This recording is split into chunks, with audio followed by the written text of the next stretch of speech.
கரங்களை வைத்து கத்துற சூத்திரமனோ ரொம்ப நேரம் ஆயிடுச்சு. ரொம்ப சீக்கிரமாக நம்ம வசனத்தை வாசித்து முடிப்போம்.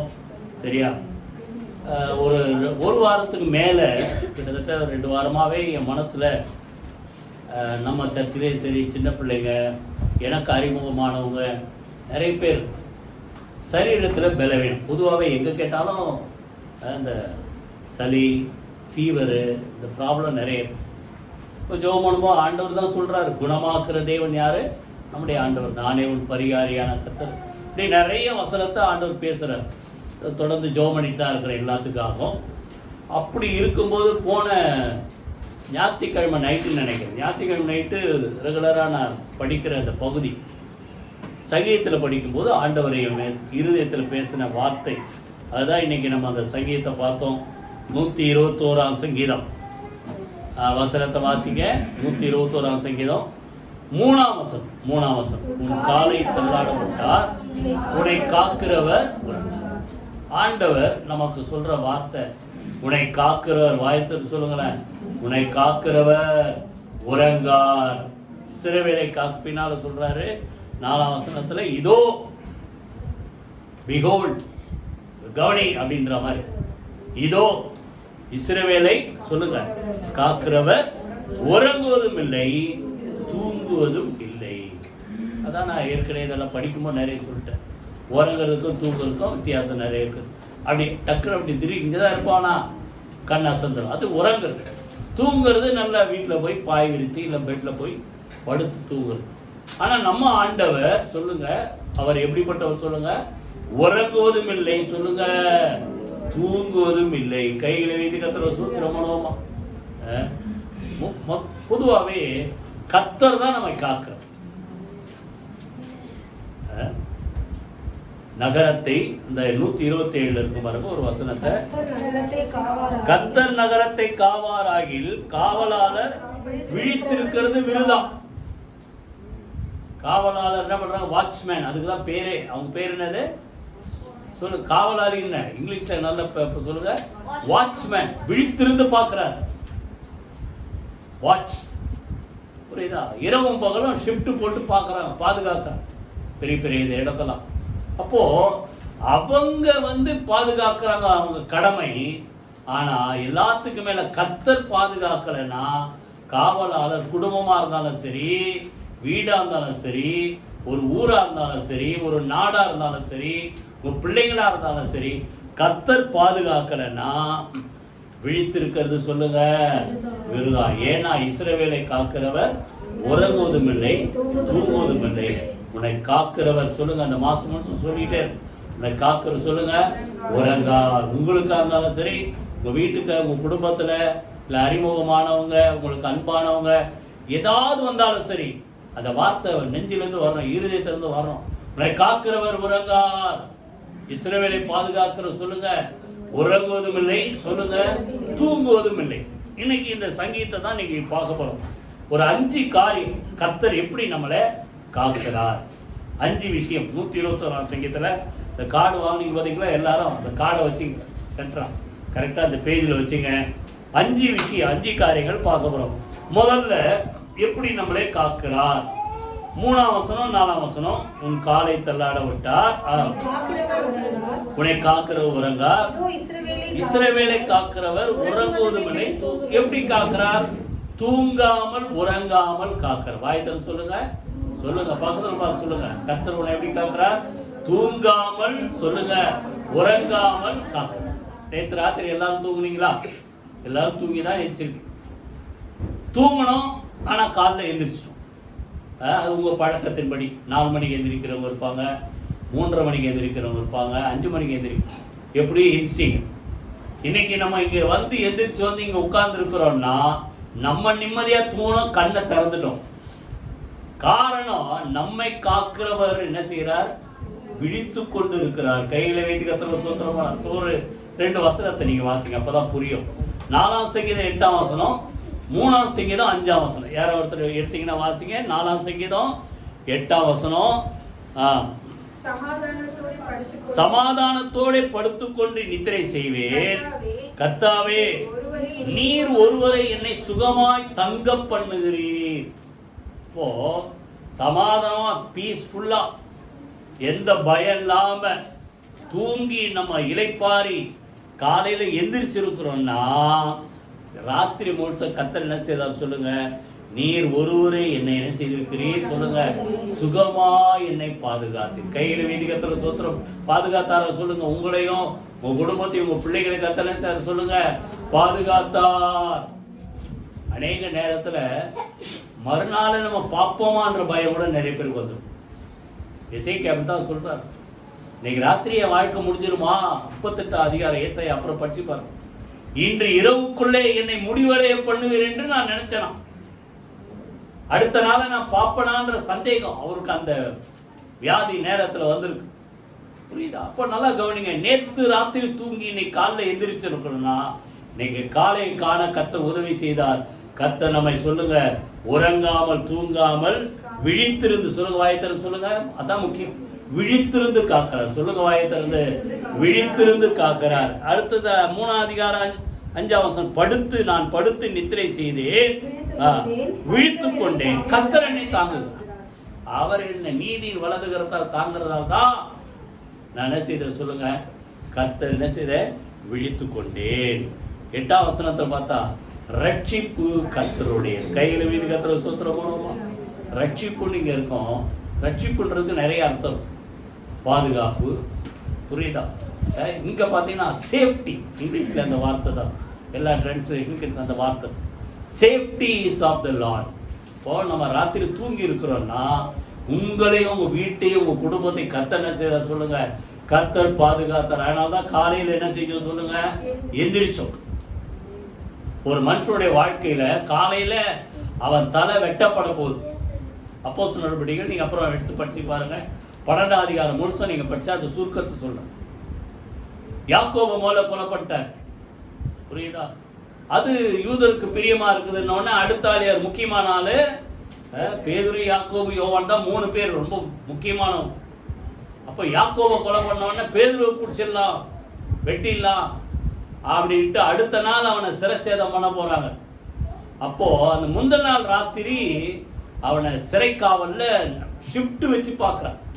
ஒவ்வொரு குரூப்புக்கு 4 காவல்காரங்களா வச்சு அவனை சங்கிலினால கட்டி காலையில என்ன செய்யணும்? அவங்கள என்ன செய்யணும்? தலையை, பேதுருடைய தலையை என்ன செய்யணும்? வாங்கணும் அப்படின்ட்டு திட்டம் போட்டு, புரியுதா? அவனை காவல் பாதுகாக்கும் போது என்ன நடந்தது கவனிங்க. அவனை பாதுகாக்கும் போது காவல் சிறைச்சாலையில் இருக்கும்போது சபையார் பேதுருக்காக என்ன செய்தாங்க சொல்லுங்க? வாயத்திறந்து. எப்படி ஜெபமா? தூக்கமாவா? எப்படி? ஊக்கமாய் விழித்திருந்து ஜெபித்தார்கள். அங்க அவன் தூங்குறான்னா ஒரு கூட்டம் அவனுக்காக என்ன செய்யுது? ஜெபம். அப்ப நல்லா கவனிங்க. உங்க குடும்பம் சுகமா இருக்கணும்னா குடும்பத்துக்காக நீங்க ஜெபம் பண்ணணும். கைகளை வீதி கர்த்தர் சோத்திரம். எசேக்கியேல் இந்த வாரத்தை நான் படிச்சேன். இதை நான் அனுக்கிரகம் செய்யணும். 36ஆம் அதிகாரத்தை வரிசையா இருக்கும். அவ்வளோ ஆசீர்வாதம். அதான் இந்த வருஷம் வாக்குத்தத்தம். ஒரு முந்தினை செய்ய பார்க்கலும் என்ன செய்ய நற்செய்தி உண்டாக செய்தெல்லாம் நிறைய விஷயம் சொல்றாரு. சொல்லிட்டு முடிக்குமா நான் சொல்றாரு, இதை நான் உங்களுக்கு அனுக்கிரகம் செய்யும்படி நீங்கள் என்னிடத்தில் என்ன செய்யணும்? விண்ணப்பம் செய்ய வேண்டும். கைகளை வீதி கர்த்தர் சோத்திரம் போனோமா? அப்போ உங்க குடும்பம் ராத்திரி நல்லா தூங்கி இளைப்பாறணும்னா ஒவ்வொரு நாள் இந்த பழக்கம் இருக்கா? காலையிலேயே ஒரு தடவை, நைட்டு முடிஞ்சா 3 வேளை ஜெபம் பண்ணுங்க. இல்லைன்னா காலையில ஒரு தடவை, நைட்டு ஒரு தடவை என்ன செய்யணும்? கண்டிப்பா ஜெபம் பண்ணுங்க. இப்பதான் காலையில கர்த்தர் என்ன செய்யறார்? விடிய காலையில நம்ம சுகத்தோடு பாதுகா. அதே போல அங்க சபையாரவனுக்காக ஜெபித்தார்கள். என்னாச்சு? அறையில வெளிச்சம் பிரகாசித்தது. பேதுருவை தேடி யார் வந்தாரு? ஆண்டவர் தேவ தூதன் அனுப்புறாரு. அவன் தட்டின உடனே பேதுருவை தட்டுறாரு, தூங்குறாரு. எப்படிங்க தூக்கம் வரும்? இதான் அவனுக்கு தேவன் மேல வச்ச நம்பிக்கை. நான் படுத்து தூங்குவேன், நீர் என்னை தாங்குகிற. அடுத்த இந்த 127 சொல்ற கர்த்தர் தமக்கு பிரியமானவனுக்கு சொல்லுங்க என்ன கொடுக்கிறாரா? நித்திரை அளிக்கிறார். அதுக்காக இப்ப யாரும் தூங்கிடாதீங்க, நான் ரொம்ப பிரியமானவன்ட்டு. சரியா? நித்திரை அளிக்கிறார். எந்த சூழ்நிலையில தூக்கம் வரணும், புரியுதா? ஏன்னா கர்த்தர் நம்மளை தாங்குகிறவர். அதை போல இவங்க ஜெபம் பண்றாங்க, இவரு தூங்குறார். காலையில தலை வெட்டப்பட போது ஆனாலும் தூங்குறாரு. பேதுருவை தேவ தூதன் வந்து தட்டின உடனே பேதுரு மூழ்கிக்கிட்டாரு. தட்டின தட்டுல கையில இருந்த சங்கிலியெல்லாம் உடஞ்சி, கட்டுகள் கழன்றது. கடைசியில உன் என்ன செய்யும், அந்த போர்வை போர்த்துக்கொண்டு என்ன செய், வஸ்திரத்தை அறிந்து கொண்டு என் பின்னால வாங்கினோடனே இவங்க போறாங்க. கதவெல்லாம் தன்னால திறகு. ஜெயில் கதவு சும்மாவா இருக்கும் சொல்லுங்க? சும்மாவே கதவு, நம்மளே ஒரு வீடுனா 4 தாப்பால் போட்டு தான் தூங்குறோம். ஜெயில் எப்படி இருக்கும்? ஆனா அங்க பார்த்தா கதவுகள் எல்லாம் என்னாச்சு, திறக்கப்படும். காரணம் புரியுதா? நம்மை பாதுகாக்கிற தேவன் ஒருவர் இருக்கிறார். கையில வீதி கத்துற சூத்திரம். அப்பதான் சொல்றாரு, யூதருடைய தீமையான எண்ணங்களுக்கும் ஏரோதனுடைய கைக்கும் கர்த்தர் என்னை தப்புவித்தார். கையில வீதி கத்துற சூத்திரம். நல்லா கவனிங்க. நம்ம ராத்திரி நல்லா தூங்கி ரெஸ்ட் எடுத்து இளைப்பாறுகிறோம், காலையில சுகத்தோடு எந்திரிக்கிறோம்னா காரணம் கர்த்தர் நம்ம எப்படி பார்க்கிறாரு சொல்லுங்க? உறங்காமல் தூங்காமல். சொல்லுங்க, அதெல்லாம் சொல்லணும்.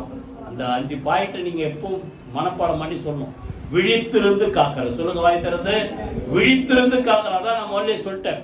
பிள்ளைங்களுக்கு ஒரு ஏதாவது ஒரு சரீர பலவீனம்னா பெற்றோர் என்ன செய்யறாங்க, ராத்திரி முழுசும் விழித்திருந்து காக்குறாங்க. ஜுரம் ஏறுதா, ஒரு சில ஃபீவர் பார்த்தீங்கன்னா அந்த டெம்பரேச்சர் ஏறக்கூடாது. அதுக்கு என்ன பண்ணுவாங்க, ஒரு இந்த ஐஸ் ஒரு பேக் ஒன்று வச்சுருப்பாங்க, அதை வச்சு ஹீட் ஏறாதபடி பார்க்குறாங்க. ஏன்னா ஹீட் ரொம்ப ஏறிச்சுன்னா ரொம்ப வேற பாதிப்பு வரும். அப்படிலாம் பார்க்குறாங்க பிள்ளைங்களை பெற்றோர் என்ன செய்கிறோம், பாதுகாக்கிறோம். அந்த டைமுக்கு டைம் அந்த பிள்ளைங்களுக்கு மருந்து கொடுக்கணும், டெம்பரேச்சர் ஏறாமல் பார்க்கணும். இதெல்லாம் கண்மணி போல நீங்கள் என்ன செய்றீங்க, விழித்திருந்து பார்க்குற மாதிரி நம்ம எல்லாரையும் விழித்திருந்து பாதுகாக்கிற ஒரு ஆண்டவர் இருக்கிறார். சொல்லுங்க, உறங்காமல் தூங்காமல் எப்படி காக்கிறார், விழித்திருந்து காக்கிறார். 2வது எப்படி காக்கிறாரா, 6ஆம் வசனம் 5ஆம் வசனம் வாசிங்க. கர்த்தர் உன்னை காக்கிறவர், கர்த்தர் உன் வலது பக்கத்திலே உனக்கு நிழலாய் இருக்கிற. சொல்லுங்க, கர்த்தர் எப்படி காக்கிறார் சொல்லுங்க, நிழலார்ந்து. சொல்லுங்க, வாய் திறந்து. நிழலார்ந்து காக்க. நம்மையும் நம்முடைய நிழலையை பிரிக்க முடியுமா சொல்லுங்க? நல்ல ஒரு பாட்டு பாடும், ஃபாதர் பாட்டு. நிழல் போல நம் வாழ்வை தொடருவார் இல்ல, நிழல் போல கரப்பிடித்து நடந்து. அந்த கர்த்தர் அந்த பாட்டு, நிழல் போல நம் வாழ்வை தொடருவார் அப்படின்னா அர்த்தம், எங்க போனாலும் நிழலை போல நம்ம கூடவே இருந்து பாதுகாக்கிற ஆண்டவர். கையில வைத்து கர்த்தரை சூத்திரம் பண்ணுவோம், நிழலாயிருந்து காக்கிறார். புரியுதா? அப்ப நிழல் வந்து வெயிலுடைய கொடுமை எப்பதான் தெரியும், நிழலுக்கு வந்தாதான் தெரியும். ஒன்றும் இல்லை, நேத்தா, ஆமாம் நேற்று தான் எதுக்கோ வெளியே போனேன். அந்த ஒரு ஃபோன் பேசுறதுக்குள்ள என்னால் ரோட்டில் நின்று பேச முடியல. எங்களா நிழல் கொஞ்சம் வண்டிக்கு அப்படியே நிறுத்திட்டு ஓரமாக நிழலை தேடி. இப்போ ஒன்றும் இல்லை, இப்போ நேத்தான பிப்ரவரி தானே முடிஞ்சுது, இப்போவே இப்படி இருக்குது. அப்போது அந்த நிழல் எப்படி பாருங்க, நமக்கு நல்ல ஒரு சரீரத்தில் ஒரு பாதுகாப்பு கொடுக்கும். 2வது கூடவே இருக்கிறதா நிழல். அப்போ நீங்க எந்த இடத்துல போனாலும் சொல்லுங்க, கர்த்தர் நம்மோடு கூட இருந்து சொல்லுங்க, நம்மளை பாதுகாக்கிற ஆண்டவர். கைகளை வீதி கர்த்தரை சோத்திரம் பண்ணுவோமா, நிழலாயிருந்து காக்கிறார். இந்த நிழலை குறித்து ஒரு 2-3 வசனத்தை நீங்க வாசிங்க. ஏசாயா 25ஆம் அதிகாரம், ஏசாயா 25ஆம் அதிகாரம் 4-5 2 வசனம் வாசிங்க. ஏசாயா 25:4-5. கொடூரமானவருடைய சீரல் மதிலை மோதி அடிக்கிற பெருவெள்ளத்தை போல இருக்கையில் நீர் ஏழைக்கு பலனும் நெருக்கப்படுகிற எளியவனுக்கு திடனும் பெருவெள்ளத்துக்கு தப்பும் அடைக்கலமும் வெயிலுக்கு ஒதுங்கும் நிழலுமாயிருக்கிறீர். கையில வீதி கர்த்தரை சோத்திரம். அப்போ அந்த சுட்டெரிக்கிற வெயில் மாதிரி அநேக மக்களுடைய கொடுமையான காரியங்கள், நம்மளை சேதப்படுத்த நினைக்கிற காரியங்கள், புரியுதா? அப்படி இருக்கும்போது அப்படிப்பட்ட மக்கள் மத்தியில கர்த்தர் அவர்களுக்கு மறைத்து நம்மளை எப்படி பாதுகாக்கிறார் சொல்லுங்க, நிழலாயிருந்து காக்கிறார். அது மாத்திரமல்ல, இப்போ சொல்றாரு 5ஆம் வசனத்துல, வறட்சியான இடத்தின் காங்கை மேகத்தினால், அதான் அந்த வெயிலுடைய உஷ்ணத்துக்கு அந்த மேகம் எப்படி ஒரு நிழல் கொடுக்குதோ அத போல அந்நியருடைய மும்முரத்தை தனிய பண்ணுவார். மேகத்தின் நிழலினால் வெயில் தணிகிறது போல பலவந்தரின் ஆரவாரம் தனியும். குரோமா எத்தனை பெரிய பேர்பட்ட மக்கள் எழுப்பினாலும் நிழலாயிருந்து காக்கிறவர் அப்படிப்பட்ட கொடுமையான மக்களுடைய தீமையான காரியங்களுக்கு சொல்லுங்க விலக்கி ஒரு நிழல் போல கர்த்தர் நம்மை காப்பார், கூடவே இருந்து காப்பார். நீங்க பாத்தீங்கன்னா சகரியால அங்க பாத்தீங்கன்னா எருசலேமுக்கு அவங்களுக்கு பாதுகாப்பு என்னது? மதில். எருசலேமுக்கு ஆக்சுவலா நிறைய பாதுகாப்பு, தேவன் தான் முதல் பாதுகாப்பு. அதுக்கப்புறம் பாத்தீங்கன்னா அடுத்த பார்த்தா மலைகள் எருசலேம் தான் போடுது. 125ஆம் சங்கீதத்தில் பர்வதங்கள் எருசலேமை சுற்றிலும் அரணா இருந்து பாதுகாக்கிறது போல கர்த்தர் உங்களை என்ன செய்வார்? பாதுகாப்பார். அப்போ மலைகள் ஒரு பாதுகாப்பு. ரெண்டாவது அந்த மலையை தாண்டி வந்தா ஒரு மதில், எருசலேமுடைய மதில் அந்த நகரத்தை என்ன செய்தது? பாதுகாத்தது. ஆனா கடைசியில் என்னாச்சு? அந்த பாபிலோன் ராஜ்யம் நேபுகாத்நேச்சார் வந்தவுடனே எருசலேம் நகரம் இடிக்கப்பட்டது, மதில் இடிக்கப்பட்டது, ஆலயம் இடிக்கப்பட்டது, சிறை கைதிகளாக கொண்டு போகப்பட்டார்கள் ஜனம். கடைசியில் என்னாச்சு? கோரேசுடைய காலத்துல திருப்பி வராங்க. எந்த ஊருக்கு? அதே எருசலேமுக்கு எஸ்ரா நெகேமியா காலத்துல திருப்பி வராங்க. அந்த சகரியா ஆகாயெல்லாம் அந்த டைம்ல நடந்ததுதான். அப்போதான் அந்த ஜனங்களுக்கு ஒரு பாதுகாப்பு இல்லைன்ற ஒரு பயம் வரும்போது அப்பதான் கர்த்தர் பேசுறார். சகரியா 2ஆம் அதிகாரத்துல, இதோ நான் அதற்கு சுற்றிலும், 5ஆம் வசனம் வாசிங்க, நான் அதற்கு சுற்றிலும் அக்கினி மதிலாயிருந்து அதன் நடுவிலே மகிமையாயிருப்பேன். கைகளை வீத்தி கர்த்தர் ஸ்தோத்திரம் பண்ணுவோமா? ஒரு நிழல் கூடவே இருந்து விலகாமல் பாதுகாக்கிறது போல நான் என்ன செய்வேன்? உங்கள் ஒவ்வொருவரை சுற்றிலும் எப்படி இருப்ப சொல்லுங்க. அந்த கல்மதில் இடிக்கப்பட்டது, ஆனா நான் என்ன செய்வேன் சொல்லுங்க? அக்கினி. இந்த மதில நீங்க ஜோமான உங்க கண்ணால பார்க்க புரியுதா? யோபு சொல்றார் வேதனையின் மத்தியில 29ஆம் அதிகாரம் சொல்றார் பாருங்க. இரவிலே அவருடைய தீபம் என் தலையின் மேல் அவருடைய ரகசிய செயல், அதான் அந்த வார்த்தை. என் மேல என்ன செய்தது? என் கூடாரத்து மேல தங்கி இருந்தது. அப்போ நல்லா கவனிங்க, கர்த்தர் அந்த மதிலாயிருந்து கர்த்தர் என்ன செய்யறார் சொல்லுங்க? அக்கினி மதிலாயிருந்து கர்த்தர் காக்கிறார். இப்போ நீங்க சொல்லுங்க, எது அக்கினி மதிலு, எது கல் மதிலு? நம்மளை கர்த்தர் ரட்சித்தார் பாருங்க. அந்த ரட்சிப்பே நமக்கு மதில் சொல்றாரா? ரட்சிப்பையே அதற்கு சொல்லுங்க அரணும் மதிலுமாக வைப்பேன். அப்போ நீங்கள் தேவனால் ரட்சிக்கப்பட்ட ஜனங்கள், அப்போ தேவனால் நீங்க பாதுகாக்கப்பட்ட ஜனங்கள். அவருடைய பாதுகாப்பை மீறி ஒன்றும் உங்களை என்ன செய்யாது? சேதப்படுத்த முடியாது. காரணம் சொல்லுங்க, கர்த்தர் எப்படி இருக்கிறார் சொல்லுங்க? அக்கினி மதிலாயிருந்து காக்கிறார், நிழலாயிருந்து காக்கிறார். அந்த சகரியால 2ஆம் அதிகாரம் 8ஆம் வசனத்துல சொல்லுங்க, சொல்றாரு, உங்களை தொடுகிறவன் அவருடைய கண்மணியை தொடுகிறான். தாவீது சங்கீதத்துல பாடுறேன் 17ஆம் சங்கீதத்துல, கண்மணியை போல என்ன செய்ய. அப்போ கர்த்தர் நம்மளை என்ன செய்யறார் சொல்லுங்க? நிழலாயிருந்து காக்கிறார். நம்மளை தொடணும்னா அவருடைய கண்மணியை தொட்டார் அப்படின்னா அர்த்தம் கூடவே இருந்து நம்மளை பாதுகா. முதல்ல சொல்லுங்க விழித்திருந்து காக்கிறார். சொல்லுங்க விழித்திருந்து காக்கிறார். 2ஆவது சொல்லுங்க நிழலாய், சொல்லுங்க நிழலாயிருந்து காக்கிறார். 3ஆவது 6ஆம் வசனம் வாசி. 6ஆம் வசனம், பகலிலே வெயிலாகிலும் இரவிலே நிலவாகிலும் உன்னை சேதப்படுத்துவதில்லை, கர்த்தர் உன்னை எல்லா தீங்குக்கும் விலக்கி காப்பார். கவனி, அப்போ சேதப்படாதபடி காக்கிறார். சொல்லுங்க வாய் திறந்து, சேதப்படாதபடி காக்கிறார். இன்னொன்னு தீமைக்கு விலக்கி காப்பார். ரெண்டுமே ஒன்றுதான். சேதம் இல்லாதபடி, சொல்லுங்க சேதம் இல்லாதபடி, தீமை அணுகாதபடி கர்த்தர் நம்மை பாதுகாக்கிறவர். கையில உயர்த்தி கர்த்தர் ஸ்தோத்திரம் மூலமா நம்மளை சேதப்படுத்துறதா அவனுடைய நோக்கம். எவனை விழுங்கலாமா என்ன செய்யறான்? வகை தேடி சுற்றி திரிகிறான். புரியுதா? நல்லா கவனிங்க. ஆண்டவருக்கு தெரியுது, நீ என் தாசனாகிய யோபின் மேல் கவனம் வர்றதுக்கு முன்னாடி அவர் தெரிஞ்சுச்சு இவன் யார மேல கண்ணோக்கமா இருக்கிறான். அப்போ ஆண்டவர் எவ்வளவு நம்ம மேல ஜாக்கிரதையா இருந்தா அவன் வரும்போதே அவருக்கு தெரியுது இவன் யார் மேல நோக்கமா இருக்கிறான். யோபு குடும்பத்து மேல சொல்றாரு, உத்தமனும் சன்மார்க்கனும் தேவனுக்கு பயந்து பொல்லாப்பு உலகிற அவனை போல பூமியில ஒருத்தர இல்லைன்னு ஒண்ணு அவன் சொல்றா, யோபு சும்மாவா பயந்து நடக்கிறா, அவனையும் அவனுக்கு உண்டான எல்லாவற்றையும் சுற்றி வேலி அடைக்கும். வேலியை கொஞ்சம் எடுத்து பாருங்க. அவன் அர்த்தம், என்னால யோபையும் யோபுடைய குடும்பத்தை என்ன செய்ய முடியல, தொட முடியல. அந்த பாதுகாப்பை கொஞ்சம் அப்படி கொஞ்சம் லூஸ் பண்ணி பாருங்க.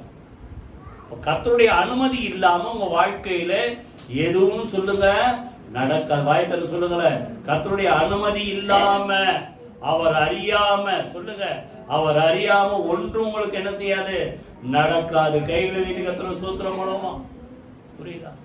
கர்த்தர் சேதப்படாதபடி தீமை அணுகாதபடி நம்மளை என்ன செய்யறாரு சொல்லுங்க, காக்கிறார். அங்கேயும் பாத்தீங்கன்னா லிமிட். அந்த அவனுக்கு உண்டானதை தொட்டு பார்க்கிறேன், தொட்டுப்பார். அடுத்தது அவனை தொட்டு பார்க்கிறேன், அவனை தொட்டால பரவாயில்ல உயிர் எடுக்கணும். எப்படி இருக்கு பாரு. அப்போ தேவனுடைய சித்தம் இல்லாம, தேவ அனுமதி இல்லாம, தேவனுக்கு இன்னும் சொல்ல போனா தெரியாம எதுவுமே உங்க வாழ்க்கையில நடக்காது. ஏன்னா கர்த்தர் நம்மை சேதப்படாதபடி காக்கிறவர். கையில வீதி கர்த்தர் சூத்திரம் மூலமா 27ஆம் சங்கீதத்துல சொல்றாரு, ஒருவரும் நம்மள ஒரு திராட்சை கொடிய போல வச்சுட்டு சொல்றாரு, ஒருவரும் அதை 27ஆம் அதிகாரம் ஏசாயால 3ஆம் வசனம் வாசிங்க. யாராவது வச்சிருந்தா எடுத்து பாசுங்க. 27:3. கர்த்தராகிய நான் அதை காப்பாற்றி.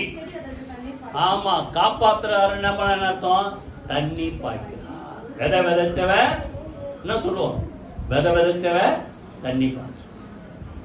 அப்போ அத போல நம்மளை சிருஷ்டித்த தேவன், நம்மளை உண்டாக்கின தேவன் உங்களையும் உங்க குடும்பத்தையும் அடிக்கடி அதுக்கு என்ன தேவை, தண்ணினா தண்ணி மாத்திரம், ஒரு செடி வளர்றதுக்கு என்ன தேவை, தேவையான எல்லா சத்துவத்தை கற்றுக் கொடுத்து தண்ணீர் பாய்ச்சி ஒருவரும் அதை சேதப்படுத்தாதபடிக்கு இரவும் பகலும் காத்துக்கொள்வேன். கைகளை வீதி கத்துல சுத்திரம் பண்ணுவோமா?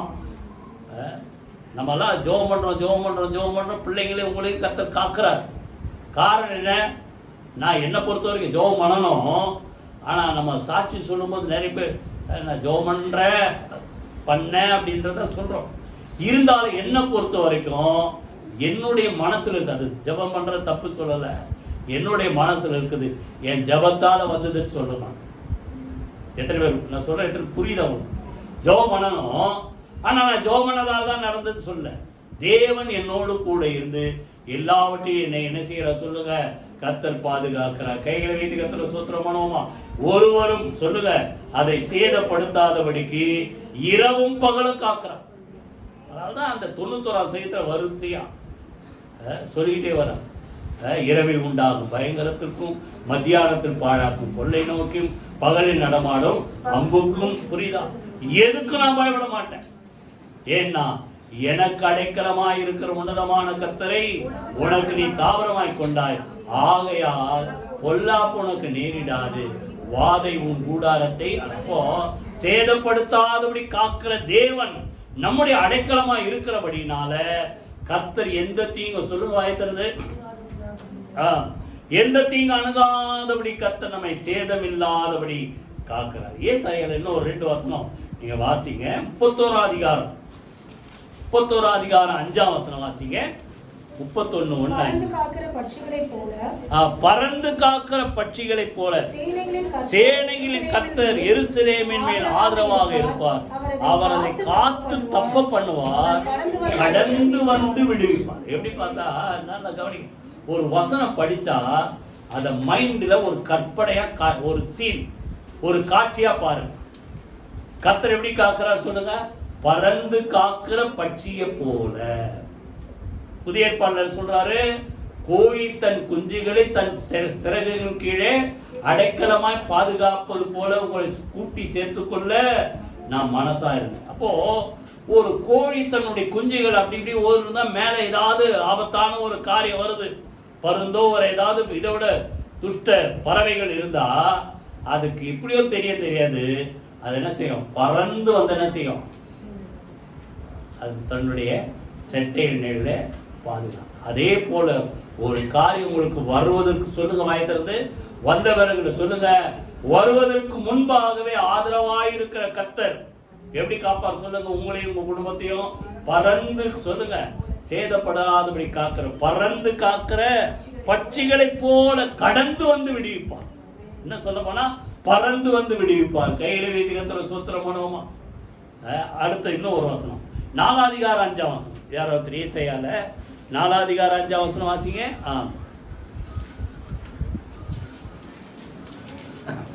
அப்போது கர்த்தர் சீயோன் மலையிலுள்ள எல்லா வாசஸ்தலங்களிலும் அதில் சபைகள் மேலும் பகலிலே மேகத்தையும் புகையையும் இரவிலே கொழுந்து விட்டு எரிகிற அக்கினி பிரகாசத்தை உண்டாக்குவார். மகிமையான மேலெல்லாம் காவல் உண்டாய். கையில வீதிகத்துல சூத்திரம், இஸ்ரவேலே நான் உன்னில் மகிமை. இப்போ அவருக்கு மகிமை யார் சொல்லுற? நம்ம என்ன இடத்துல சொல்றாரு? ஒரு ராஜாவுக்கு கிரீடத்துல ரத்தினங்கள் இருக்கிற மாதிரி நீங்க எனக்கு மகிமையா இருக்கிறீங்க. புரியுது? அப்போ அந்த மகிமையா இருக்கிற நீங்க, உங்க மேல ஒரு காவல் உண்டாயிருக்கு. எப்படின்னா பகலில் ஒரு மேகம், ஒரு புகை அந்த வாசஸ்தலங்கள் மேல இருந்து பாதுகாத்தது போல நம்ம எல்லாருக்கும் தெரியும். யாத்ராமத்துல இதெல்லாம் நீங்க லேவியராக என்ன ஆகும் இதெல்லாம் பற்றி பார்த்தீங்கன்னா, பகல்ல அவங்க கண் கூட மேகம் என்ன செய்தது, அவங்களே அவங்க வாசஸ்தலங்களையும் மேல இருந்து பாதுகாத்தது. ராத்திரியில அக்னி சமதான் கொழுந்து விட்டு எரிகிற அக்னி பிரகாசம். கையில வேண்டிய சூத்திரம் பண்ணுவோமா? அத போல இரவும் பகலும், பகல்ல மேகம், ராத்திரியில அக்னி. உங்களையும் உங்க குடும்பத்தை கர்த்தர் என்ன செய்யற சொல்லுங்க, வாயை திறந்து சேதம் இல்லாமல், வாயை திறந்து சொல்லுங்களேன், சேதம் இல்லாமல் காக்கிறார். 3வது சேதம் இல்லாமல் காக்க. 4வது 7ஆம் வசனம் வாசிங்க. கர்த்தர் உன்னை எல்லா தீங்குக்கு விலக்கி காப்பார். அவர் உன் ஆத்துமாவை காப்பி. தான் முக்கியம். மிஞ்சி போனா மனுஷனால எதை பாதிக்க முடியும்? சரி, அதுக்கும் கொடுக்க மாட்டார். அந்த விசுவாசம் நமக்கு இருக்கணும். சரீரத்தை ஆண்டவர் என்ன செய்ய மாட்டார்? கர்த்தரோ அவனை இவன் கையில் விடுவதில்லை. இதெல்லாம் படிச்சிருக்கீங்களா? அவன் என்ன செய்யறான்? தீங்கு நினைக்கிறா, எப்படியாவது பண்ணிடலாம் அப்படின்ட்டு. ஆனா கர்த்தரோ என்ன செய்ய மாட்டாரு? நம்மள அவன் கையில என்ன செய்ய மாட்டாரு சொல்லுங்க, விடுவதில்லை. அப்படின்னா அர்த்தம், சரீரத்தை சேதப்படுத்துறதுக்கு நிறைய முயற்சி உலகத்தில் நடக்கும். ஆனா நம்முடைய ஆத்துமாவை யாரால என்ன செய்ய சொல்லுங்க, சேதப்படுத்த முடியும். இதைதான் மத்தேயு 10ஆம் அதிகாரத்தில் சொல்றார், 25ல இருந்து சொல்றார். சரீரத்தை மாத்திரம் கொள்ள வல்லவர்களாய் இருந்து ஆத்துமாக்களுக்கு ஒன்று செய்ய முடியாம திராணி இல்லாத மக்களுக்கு என்ன செய்யாதீங்க, நீங்க பயப்படாதீங்க. ஆத்துமாவை சரீரத்தை நரகத்திலே அழிக்க வல்லவராகிய அவருக்கு மாத்திரம் பயப்படுங்க சொல்லிட்டு பின்னால சொல்றாரு, 2 காசுக்கு 5 அடைக்கலான் குருவிகள் விற்கிறாங்களே, ஆனாலும் அவைகளில் ஒன்றாகிலும் தேவனால் மறக்கப்படுவதில்லை, அவைகள் ஒன்றாகிலும் தேவ சித்தம் இல்லாமல் தரையிலே விழுந்து போவதில்லை. எத்தனை பேர் படிச்சிருக்கீங்களா? படிச்சிருக்கீங்களா? 10 அப்படியே வரிசையா நான் படிக்க இருக்கிறத சொல்றேன். ஒரு அடைக்கலான் குருவி 1 காசுக்கு 2, 2 காசுக்கு 5. அப்ப பாத்தீங்கன்னா 1 வாங்கினா 1 ஃப்ரீன்ற காலம் அப்பவே வந்து 2 காசுக்கு கொடுத்தா 4 தான் வரும், 1 ஃப்ரீ 5. அப்போ அவர் என்ன சொல்றாரு, இந்த ஒருவேளை இலவசமா வாங்கப்பட்ட அடைக்கலான் குருவியா இருந்தாலும் கூட அது கூட தேவ சித்தம் இல்லாம என்ன செய்யாது, கீழே விழாது. அப்போ அதான் சொல்றாரு, ஒரு அடைக்கலான் குருவி மேல ஆண்டவர் அவ்வளோ கரிசனையா, எத்தனை பேர் புரியும், அவ்வளோ கவனமா இருந்தா உங்களையும் உங்க குடும்பத்தையும் கர்த்தர் எப்படி பார்ப்பார்? கைகளை வேண்டி கர்த்தர் சூத்திரம். புரியுதா? எதை காக்கிறா சொல்லுங்க, சரீரத்தை காக்கிற. இதை இவ்வளவு பட்சம் எல்லாத்துக்கும் மேல அவர் எதை பார்க்கிறார் சொல்லுங்க, ஆத்துமாவை. சரீரத்தையே பார்த்து நிற்காதீங்க. 55ஆம் அதிகாரம் ஒரு சில வசனத்தை நீங்க படிச்சு பார்த்தீங்கன்னா அதுல இருக்கும் பாருங்க, நிறைய படிக்க நேரம். 3ஆம் வசனம் மாத்திரம் வாசி. ஏசாயா 55. உங்கள் செவியை சாய்த்து என்னிடத்தில் வாருங்கள், கேளுங்கள், அப்பொழுது உங்கள் ஆத்துமா பிழைக்கும். அப்பொழுது உங்கள் ஆத்துமா பிழைக்கும். தாவீதுக்கு அரியணை நல்லா கவனிங்க. இங்க சொல்ற அதுக்கு முன்னாடி பாத்தீங்கன்னா பணமின்றி விலையுமின்றி திராட்சரசம் பாலும் கொள்ளுங்கள். அப்பம் இல்லாததுக்கா பணத்தை திருப்தி செய்யாத பொருளுக்கா பிரயாசத்தை செலவு பண்றீங்களே, புரியுதா? ரெண்டாவது, இது சரீரத்துக்கு என்னென்னமோ பண்றீங்க. ஆனா நீங்க என்கிட்ட வந்தா சரீரம் மாத்திரமல்ல எது இருக்குமா? ரெண்டாம் வசனத்துல பின்னால உங்கள் ஆத்துமா கொழுப்பான பதார்த்தத்தினால் மகிழ்ச்சியா. பொதுவாவே கொழுப்பா சாப்பிட்டா சரீரத்துலதான் கொழுப்பு வரும். ஆனா இங்க என்ன சொல்றாரு, நீங்க எனக்கு செவி கொடுத்து என் வார்த்தைப்படி நடந்தா, புரியுதா உங்களுக்கு? உங்கள் ஆத்துமா எப்படி இருக்குமா? கொழுப்பான பதார்த்தம் திருப்தி ஆகிற மாதிரி திருப்தி ஆகும். உங்கள் ஆத்துமா பிழைக்கும். கையில சூத்திரமா. அப்ப நல்லா கவனிங்க. தேவன் நம்முடைய ஆத்துமாவை குறித்து அதிகமா சொல்லுங்க கரிசனை உள்ளவர். கையில வீதிகத்துல சூத்திரமா அதான் சொல்றாரு. இதெல்லாம் உலக பிரகாரமா பணம் கொடுத்து வாங்கி அதை சாப்பிட்டு இதை உடுத்தி அந்த 6ஆம் அதிகாரம் மத்தையில படிச்சு பாருங்க. காட்டுப்புள்ள பாருங்க, ஆகாயத்து பறவைகளை பாருங்க. அதெல்லாம் ஏதாவது குறைவா இருக்குதா? அதுக்கு ஏதாவது ட்ரெஸ் பஞ்சமா? காட்டு புல்லுக்கு பூக்களை வச்சு எப்படி அழகா ட்ரெஸ் போட்ட மாதிரி அதை பண்ற மாதிரி உங்களுக்கு தேவன் உடுத்துவிப்பது அல்ல அதிகம் அல்லவா? உங்களை தேவன் போஷிப்பது அதிகம் அல்லவா? சொல்லிட்டு இப்ப போஷிக்கிறது உடுத்து வைக்கிறது மேலேயே உங்க கண்ணு போக கூடாது. எல்லாத்துக்கு மேல முதல்ல எதை தேடு? ட்ரெஸ் மேலேயோ ஆகாரத்து மேலேயோ உலக பொருள் மேலேயோ இல்ல. எது மேல உங்க கண்ணு? வாயத்தில் சொல்லுங்க. முதலாவது சொல்லுங்க, தேவனுடைய ராஜ்யத்தையும் அவருடைய நீதியை தேடுங்கள், அப்பொழுது இவைகள் எல்லாம் சொல்லுங்க உங்களுக்கு கூட கொடுக்கப்படும். கையில வீதி கத்திர சோத்திரம். அப்ப நல்லா கவனிங்க. ஆத்துமாவை குறித்து கரிசனை. லூக்கா அப்புறம் வீட்டுல படிச்சு பாரு, நானே சொல்லிடுறேன். 12ஆம் அதிகாரத்துல ஒருத்தன் நிறைய சேர்த்து வச்சுட்டான். ஆஸ்தியை சேர்த்து வச்சு தானியத்தெல்லாம் கிடங்கா குடனா கட்டி சேர்த்து வைக்கிறான். சேர்த்து அவன் தனக்குள்ள ஆத்மா பார்த்து சொல்றான், என் ஆத்மாவே உனக்காக சொல்லுங்க அநேக வருஷத்துக்காம். நம்மளாம் என்ன அர்த்தம்? மளிகை பொருள் வாங்கினா எவ்வளவு நாளைக்கு வாங்குவீங்க? முடிஞ்சா ஒரு மாசத்துக்கு தானே வாங்குவீங்க. அடுத்த மாசம் சம்பளம் வாங்கி இல்ல, ஒரு சிலர் வாரத்துக்கு ஒரு தடவை போவீங்க. ஆனா இவன் அநேக வருஷத்துக்கு சேர்த்து வச்சிருக்கான். அநேக வருஷங்களுக்கு உனக்கு நிறைய பொருளா சேர்த்து வச்சிருக்கிற, புசித்து குடித்து குறிப்பாயிரு என்று என் ஆத்மாவுக்கு சொல்வேன். நான் போது ஆண்டவர் அவனை பார்த்து ஒரே ஒரு வார்த்தை, ஃபூல், மதிகேடன், முட்டாள், சேர்த்து வச்சிருக்கிய, ராத்திரி உன் ஆத்மா உன்னை விட்டு போயிடுச்சா என்ன நீ சேர்த்ததால யாருக்கு போவோம்? எத்தனை பேர் புரியுது? அப்ப நல்லா கவனிங்க. உலக பிரகான பொருட்கள் நம்ம ஆத்மாவை என்ன செய்யாது? திருப்தி செய்யாது, பாதுகாக்க. புரியுதா? ஏன்னா ஆத்மாவுக்காக ஜீவனை கொடு. நம்முடைய ஆத்மாவை பாதாளத்திலே விழாதபடிக்கு கர்த்தர் தம்முடைய ஆத்மாவை என்ன செய்தார் சொல்லுங்க? மரணத்தில் ஊற்றி நமக்காக வேண்டிக் கொண்டது நிமித்தம் நம்முடைய ஆத்மாவை என்ன உண்டாச்சு சொல்லுங்க? ஜீவன் உண்டான. அதனாலதான் சொல்றாரு, உன் ஆத்மா வாழ்கிறது போல நீ எல்லாவற்றையும். என்ன அர்த்தம்? ஆத்மா நல்லா இருந்தா எல்லாமே நல்லா இருக்கும். எத்தனை பேர் புரியும்? ஆத்மா நல்லா இருந்தா எல்லாமே நல்லா இருக்கும். புரியுதா? கர்த்தர் சொல்றாரு, சொல்லுங்க, கர்த்தர் உன் ஆத்துமாவை காப்பார். எல்லாத்துக்கும் மேல 8ஆம் வசனம், கர்த்தர் வாசிங்க, கர்த்தர் உன் போக்கையும் உன் வரத்தையும் இது முதற்கொண்டு என்றைக்கும் காப்பார். கையை வைத்து கர்த்தர் சோத்திரமானோமா.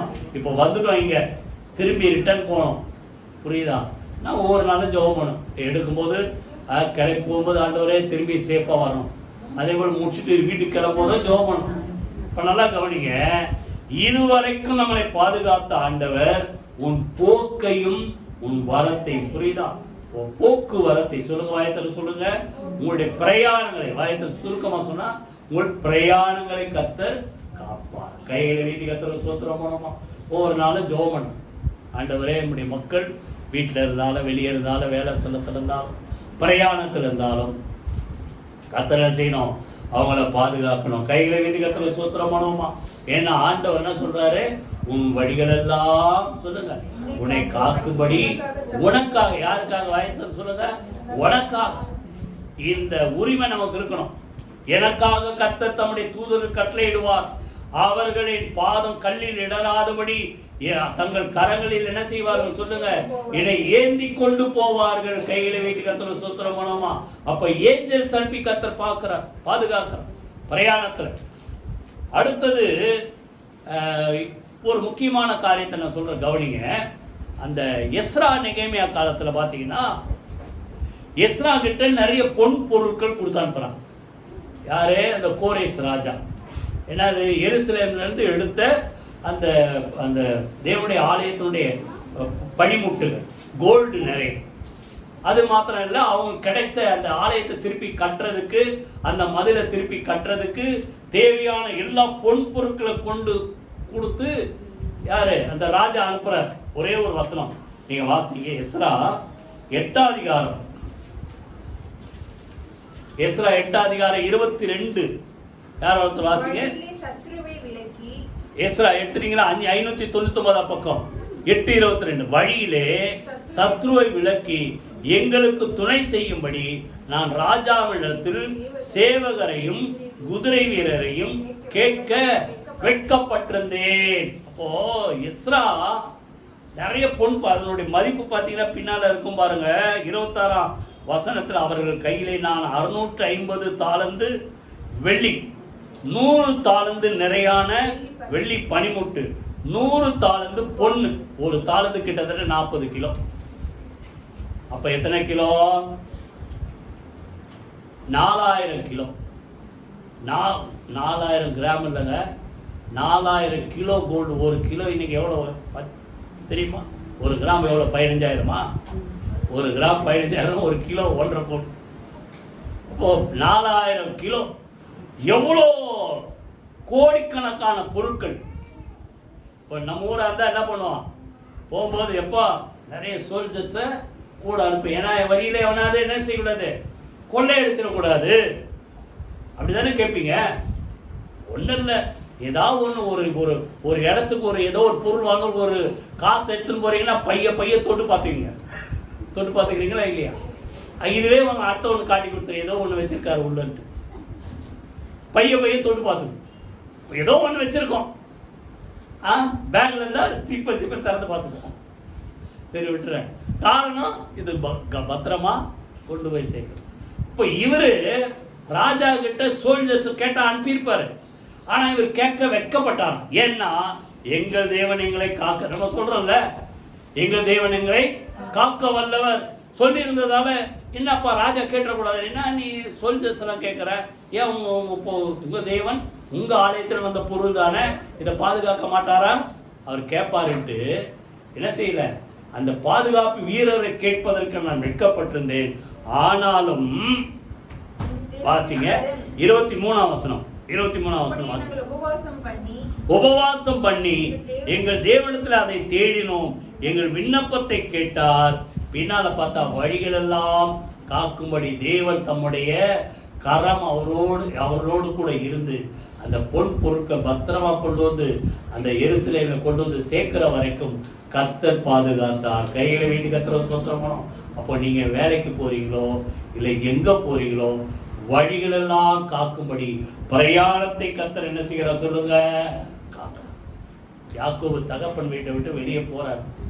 ஜெபம் பண்ணும் போது ஆண்டவர் அவனுக்கு ஒரு தரிசனத்தை கொடுத்தாங்க. பேசுறாரு, நான் உன்னோடு கூட இருந்து போகிற இடத்திலெல்லாம், 28ஆம் அதிகாரம் 15ஆம் வசனம் ஆதியாகமத்துல, போகிற இடத்திலெல்லாம் உன்னோடு கூட இருந்து உன்னை பாதுகாத்து திரும்ப சமாதானத்தோடு சொல்லுங்க இந்த தேசத்துக்கு திரும்பி வர பண்ணுவேன். நான் உனக்கு சொன்னதை செய்கிற வரைக்கும் உன்னை என்ன செய்ய மாட்டேன் சொல்லுங்க, கைவிட மாட்டேன். கையில வீட்டு கத்துற சூத்திரமா. அதனால கவனிங்க, நீங்க வெறுங்கையா போறீங்களோ இல்ல ஏதாவது பாதிப்பு பொன் பொருட்களோட போறீங்களோ, எதுவாக இருந்தாலும் பரவாயில்ல, ஒவ்வொரு நாளும் உங்கள் பிரயாணத்துல போக்கே வரத்தையும் பாதுகாக்கிற தேவன் சேதமில்லாதபடி ஒவ்வொரு நாளும் சொல்லுங்க கர்த்தர் நம்மை காத்தார். கையில வீட்டு கத்துற சூத்திரம் பண்ணுவோமா? எல்லாரும் எழுந்திருந்த அப்படியே கத்துற சூத்திரம் பண்ணி ஜெபம் பண்ணுவோமா? உன்னை காக்கிறவர் உறங்கார். வாயத்தில் சொல்லுங்க, என்ன எப்படின்னு பாக்குறாரு சொல்லுங்க. முதல்ல உறங்காமல் காக்கிறவர். சொல்லுங்க, உறங்காமல் காக்கிறவர். ரெண்டாவது சொல்லுங்க, நிழலாயிருந்து காக்கிறார். மூணாவது சொல்லுங்க, எந்த சேதம் தீங்கு இல்லாதபடி கர்த்தர் காக்கிறார். நாலாவது ஆத்துமாவை காக்கிறார். அஞ்சாவது போக்கை வரத்தையும் பிரயாணத்தை காக்கிறார். கைகளை வைத்து அப்படியே கர்த்தரை ஸ்தோத்திரம் பண்ணி ஜெபம் பண்ணுவோமா? கரங்களை வைத்து கர்த்தரை துதிப்போம். ஒவ்வொரு நாளும் இந்த வார்த்தையை சொல்லி ஜெபம் பண்ணுங்க. கர்த்தர் உங்களையும் உங்கள் குடும்பங்களையும் என்றென்றைக்கும் காப்பார். கைகளை வைத்து கர்த்தரை துதிப்போம். ஹல்லேலூயா. நன்றி தகப்பனே, உன்னை காக்கிற உறங்காசு நம்முடைய வார்த்தைப்படி உறங்காமல் தூங்காமல் விழித்திருந்து காக்கிறவரே, உமக்கு நாங்கள் நன்றி செலுத்துற தகப்பனே. சேதப்படுத்தாதபடி எங்களை பாதுகாக்கிற தேவன் எங்களோடு கூட இருப்பதற்காக நன்றி செலுத்துற தகப்பனே. ஆண்டவரே, எங்கள் ஆத்துமாவை காக்கிறவர், போக்கை வரத்தை காக்கிறவர், எந்த தீங்கு அணுகாதபடி ஆண்டவரே கூடவே நிழலாயிருந்து காக்கிறவர். பிள்ளைகள் ஒவ்வொரு மக்களையும் குடும்பங்களையும் கர்த்தாவே, வீட்டில் இருந்தாலும் வெளியே இருந்தாலும் வேலை ஸ்தலத்தான் பிள்ளைகள் படிப்பதற்கு போயிருந்தாலும் ஆண்டவரை எங்க இருந்தாலும் பிள்ளைகள் ஒவ்வொருவரையும் கர்த்தர் பகலிலே அன்றைக்கு மேக ஸ்தம்பம் பாதுகாத்தது போல, இரவிலே அக்னி ஸ்தம்பம் பாதுகாத்தது போல தேவ பிள்ளைகள் ஒவ்வொருடைய குடும்பங்களையும் பிள்ளைகள் இருக்கிற ஒவ்வொரு இடத்தையும் கர்த்தர் அக்னி மதிலாயிருந்து நீர் பாதுகாப்பதற்காக உமக்கு நாங்கள் நன்றி செலுத்துகிறோம். உடைய நாமம் மகிமைப்படுவதாக. இயேசு கிறிஸ்துவின் ஜீவனுள்ள ஜெயமுள்ள நாமத்தில் ஜெபிக்கிறோம் நல்ல பிதாவே.